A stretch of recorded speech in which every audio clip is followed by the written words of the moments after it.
Salut, bienvenue dans la peau d'un producteur. Je vais vous montrer comment je rempote mes petites tagettes œillets d'Inde. Alors ça c'est des variétés non horticoles, c'est-à-dire c'est pas les œillets d'Inde que vous trouvez en boule.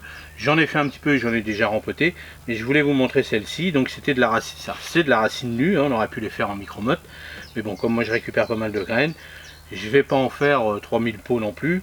Donc je vais vous montrer comment je rempote. Vous voyez là, vous ne sentez pas, mais tout de suite ça sent la clémentine, ça sent les agrumes, ça sent super bon.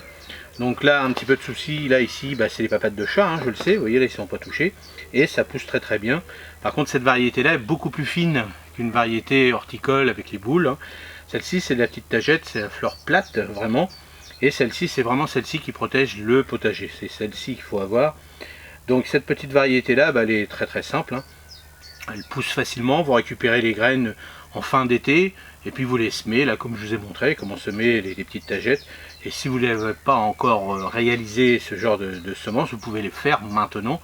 Nous sommes la 3e semaine de mars, il n'y a aucun souci, vous pouvez faire ça même jusqu'à mi-avril, tout dépend de vos régions. Vous pouvez faire ça à l'intérieur de la maison, mais après bien sûr il faudra de la lumière parce que sinon ça va monter, hein. Donc vous voyez là ils sont très très belles, hein, comme ça, mais vous allez voir c'est très très fin. Donc avant je vais préparer donc mes contenants. Donc là je vais vous montrer sur une petite barquette de 10, hein, vous voyez. Alors moi je fais ça en godet de 8. Vous, si c'est juste en attendant de les rempoter, de ne pas les mettre tout de suite, si vous avez fait ça directement comme moi dans des petites coupes comme ça en racines nues, et vous pouvez faire ça dans des petits godets plus petits, hein, il n'y a aucun souci, puisque vous après vous allez les remettre directement dans votre potager entre vos légumes ou en bordure comme vous voulez. Donc là moi je le fais en godet de 8 parce que c'est ce que je propose à mes clients. Vous avez un beau petit godet, donc dedans avec un très très bon terreau à rempoter, avec un petit engrais osmocote dedans, pour qu'ils n'aient pas de soucis. Pour tous ceux qui ne vont rien mettre du tout, au moins il y aura ce qu'il faut, ils seront contents. Et bien sûr eux, ils pourront remettre, si ils ont des terres un petit peu ingrates, on va dire un peu lourdes, hein, parce que l'œillet d'Inde a besoin d'une terre drainante, hein, comme toute plante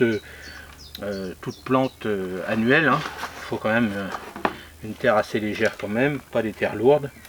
Et le mieux c'est de faire un rempotage comme ça, dès lors que vous les replantez dans votre jardin, ils sont quand même mieux. Donc là on va faire ça, on va nettoyer un peu la table. Voilà, on va faire ça.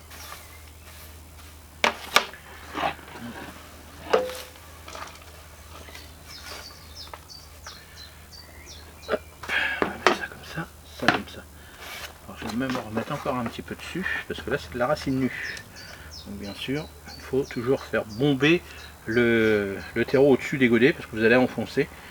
Donc là, vous allez avoir besoin de beaucoup plus de terreau quand vous allez tasser. Alors on prend, je vais vous montrer.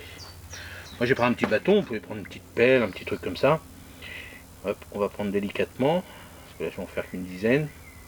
On prend un petit paquet comme ça. Alors moi je vais pas en mettre une par une, hein.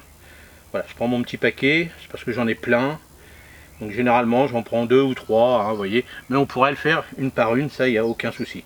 Et ce que je fais, vous voyez, je le prends là et j'appuie. Et je tasse autour. Je vous remontre. Vous voyez là, je vais prendre. Là, je prends comme ça. J'appuie délicatement, hein, bien sûr. Et je tasse sur les côtés. Et je remettrai du terreau après. Là je vais prendre ce qui se balade. Hop, hop, voilà. Hop, je prends, tac, et je tasse. Là, je vais prendre 2 ovales, j'appuie dessus, tac, et tac. Voilà. Alors j'essaye de prendre avec des petites racines, hein. C'est même mieux, hein. Comme ça évite la reprise va être à 100%. C'est mieux si vous pouvez, c'est pour ça qu'il faut toujours prendre un bon petit terreau. Vous voyez, il y a pas mal de petites racines. Hop. Alors là je vous montre, hein, délicatement, hein, bien sûr. J'irai beaucoup plus vite. Là. Et voilà. Alors vous voyez, si ça a filé un petit peu par exemple chez vous, bon vous les enfoncez, hein, jusqu'à cette hauteur là.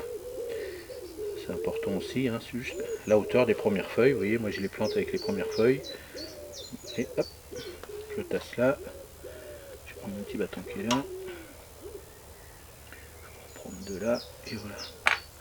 Donc là, il y en a 3 même. Voilà. Là, je vais faire ça. Vous voyez, celle-ci. Un peu. Et là, je vais reprendre un petit peu de terreau pour bien compléter mes godets. Voilà. Là, et là, un petit peu là aussi.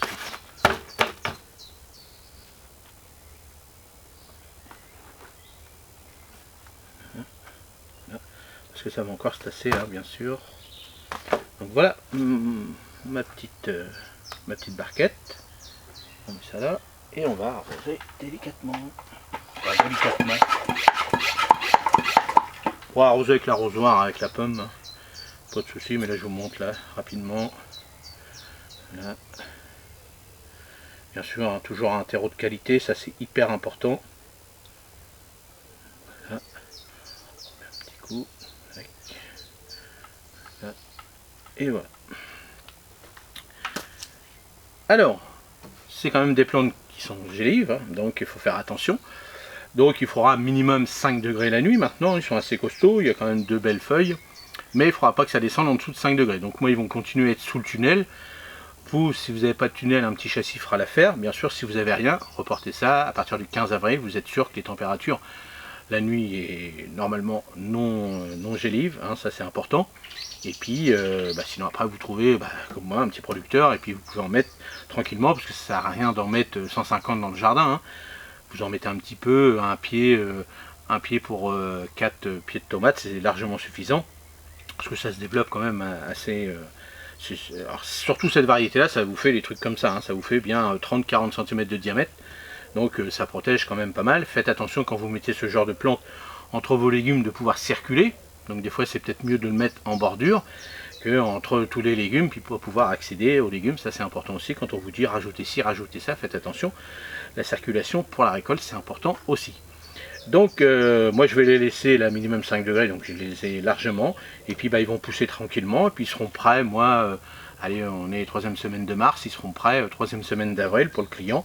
Ce sera le bon moment où il va commencer à acheter aussi des plants de tomates, tout ça, de préparer son petit potager. Donc ils vont y aller tranquillement et vous verrez la différence. Je vous montrerai bien sûr avec tous les petits tours qui vous plaisent bien de l'ensemble de la pépinière et du potager. Et puis dites-moi dans les commentaires comment vous protégez votre jardin, avec quelle plante, c'est-à-dire quelles fleurs aussi, comment vous faites. Et puis dites-moi comment vous rempotez, et puis surtout pour toute la communauté, c'est important. Allez, n'hésitez pas à me laisser des commentaires, et puis moi je vous dis à la prochaine vidéo. Salut!